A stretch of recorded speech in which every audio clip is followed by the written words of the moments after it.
I'm excited to be here. First, I'm grateful that this group, Shabbat Unplugged, has decided to publish the book I wrote 8 years ago about Shabbat, why I love it, why I hope more people will participate in Shabbat in Hebrew.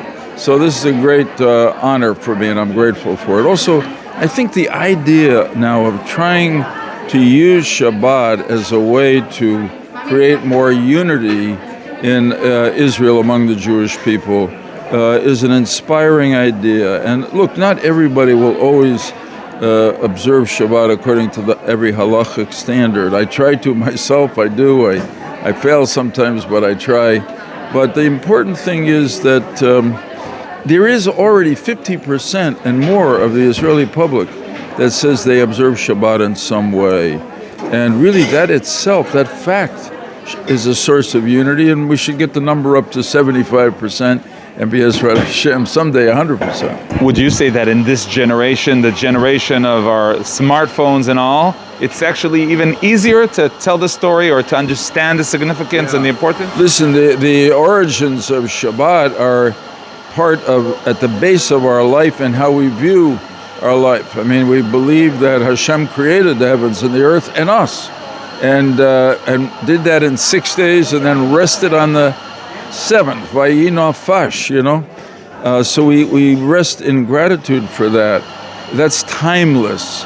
But we happen to live in the digital age when smartphones and all the other technology make it possible to work all the time, every day. And I think a lot of people are yearning for a reason, an external norm that says to them, you got to stop for 25 hours once a week. And Shabbat is it. So people will do it in different ways, but I think the eternal truth and value and beauty of Shabbat has a unique contemporary meaning in, as the conference sponsors call themselves, in allowing people to unplug from the world and step back and appreciate what we all have. Quietly. Here it's mainly Israelis and Jews talking about the Shabbat. How did your colleagues throughout the years relate to your Shabbat observance, which they probably met from time to time? Yeah, so I found that my colleagues, almost all of whom were Christian, were extremely respectful of my Shabbat observance. They were actually interested because for many of them, it was the first time they'd ever worked with anybody who observed Shabbat. But basically, the Christian members of the Congress are a more or less religious group. So their religion matters to them, and the Bible, the Torah, matters to them.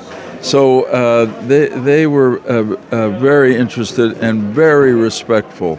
And as I said in my remarks, in some ways, I sometimes think that it was my Shabbat observance didn't hurt my political career. I think obviously in a strange way it may have helped, because in a Christian country, which America is, people really respect people who stick by their emunah. That's the path that my rabbis and my parents, my mother and father of blessed memory, put me on. So I'm grateful to them in a way that they didn't expect, that by preparing me to be Shomer Shabbat, they actually helped my political career.